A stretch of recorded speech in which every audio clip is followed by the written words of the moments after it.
یہ تکبیرات تشریق کے مسائل کیا ہیں؟ تکبیرات تشریق ہر نماز کے بعد ایک مرتبہ پڑھنا ہر مسلمان پر واجب ہے۔ ایک مرتبہ کم از کم، زیادہ آپ پڑھیں یا نہ پڑھیں وہ آپ کا اپنا ایڈک ہے، لیکن ایک مرتبہ ہر نماز کے بعد آپ پہ واجب ہے، وہ چاہے مسلمان مرد ہے چاہے مسلمان عورت ہے۔ ہاں اتنا فرق ہے کہ عورت قدرے آہستہ پڑھے گی، مرد قدرے بلند آواز سے پڑھیں۔ بلند آواز سے پڑھیں، چیخ کے نہ پڑھیں۔ چیخ کے پڑھنا اور بلند آواز میں پڑھنے میں فرق ہے۔ لوگ بعض اوقات اتنا چیخ کے پڑھتے ہیں۔ مجھے ایک ساتھی بتا رہا تھا کہ حضرت میری ایک مرتبہ نماز کی ایک رکعت رہ گئی، جب امام صاحب نے سلام پھیرا اور میں کھڑا ہوا اپنی رکعت دہرانے کے لیے، ایک نوجوان نے اتنی چیخ کر تکبیر تشریق پڑھی کہ میں ڈر گیا، میں کو نماز ہی بھول گئی، پتہ نہیں میں کیا پڑھ رہا تھا، کہتے مجھے وہ بھی بھول گئی۔ تو میں نے کہا بلند آواز سے پڑھنا ثابت ہے، چیخ مار کے پڑھنا ثابت نہیں ہے۔ اور کسی آدمی کی نماز رہ گئی ہے ایک رکعت، تو جب وہ ایک رکعت لوٹا لے گا، اب امام اور باقی مقتدیوں نے تو تکبیر پڑھ لی، یہ اب سلام کے بعد پڑھے گا، اپنے سلام کے بعد آپ پھر پڑھیں اور بلند آواز سے پڑھیں، چیخ کے نہیں، بلند آواز سے۔ اگرچہ آپ کی ایک رکعت رہ گئی یا دو رہ گئی یا تین رہ گئی یا چار، جتنی رکھتے ہیں آپ جب پورے کریں گے آپ پھر پڑھیں گے۔ کچھ لوگ یا بھول جاتے ہیں یا شرم کرتے ہیں، اس لیے شرم کرتے ہیں کہ لوگ کہیں گے اچھا اس کی رکعت بھی رہ گئی تھی، تو پھر نماز میں کھڑے ہو کر آپ رکعت لوٹائیں بھی نہیں، کیونکہ سارے کہیں گے یہ دوبارہ اٹھ گیا ہے، اس کا معنی اس کی ایک رکعت رہ گئی تھی۔ بھئی یہ فرض نماز میں شرم وغیرہ کی بات نہیں ہوتی، جو ہمارے اوپر فریضہ متوجہ ہے ہم اس کو پڑھیں گے۔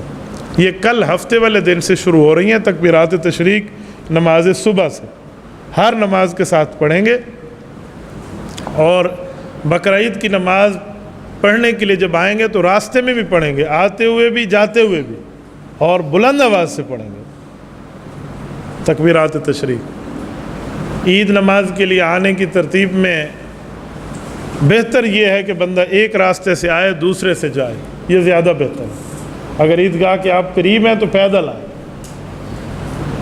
ہاں آپ قریب نہیں ہیں دور ہیں تو پھر آپ کسی سواری پر آئیں، ورنہ پیدل آنا یہ ترتیب نبوی ہے صلی اللہ علیہ وسلم۔ ہاں دور والے ہیں وہ سواری استعمال کریں، کوئی منع نہیں ہے، لیکن بہتر ہے کہ بندہ پیدل آئے۔ یہ عید نماز کی اس میں ہے۔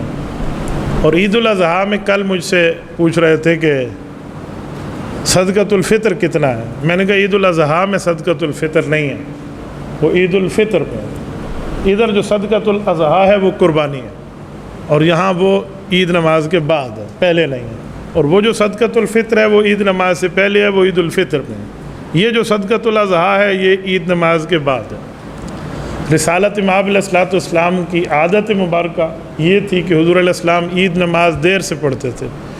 دیر سے معنی یہ کہ اچھے بھلا بیان فرما کر واعظ فرما کے عید نماز، جو بقرعید کی نماز ہوتی رسول اللہ صلی اللہ علیہ وسلم اس کو جلدی پڑھتے تھے، اس لیے عید نماز کو جلد از جلد پڑھنا یہ رسالت امام علیہ الصلوۃ والسلام کا قریب طریقہ ہے، ورنہ دیر سے پڑھنا کوئی حرام منع گناہ نہیں ہے۔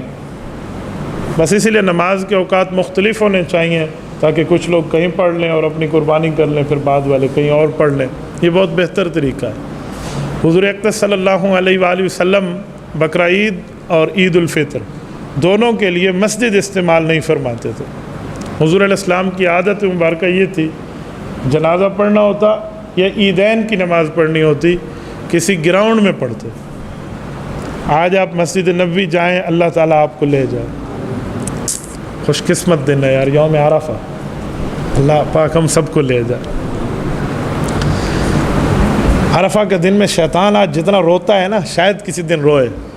حدیث پاک میں ہے کہ جو عرفہ کا حج کر کے جاتا ہے نا، حضور نے فرمایا یہ رکن اعظم ہے نا حج کا، کہ وہ اپنے ماں کے پیٹ سے جیسے آج پیدا ہوا وہ گناہ ایسے معاف ہو جائے۔ تو شیطان سر میں خاک ڈال کر ہوتا ہے، یہ بندہ تو اپنا ایمان مجھ سے بچا گیا۔ اللہ ہر مسلمان کو توفیق عطا فرمائے۔ آپ علیہ الصلوۃ والسلام کسی گراؤنڈ میں پڑھتے تھے، آپ مسجد نبوی تشریف لے جائیں تو مسجد نبوی میں اللہ کے رسول نے کبھی عیدین نہیں پڑھی، بلکہ مصلی علیحدہ ایک جگہ ہوتی تھی وہاں پر ادا فرماتے تھے، وہ شہر مدینہ سے باہر نکلتے۔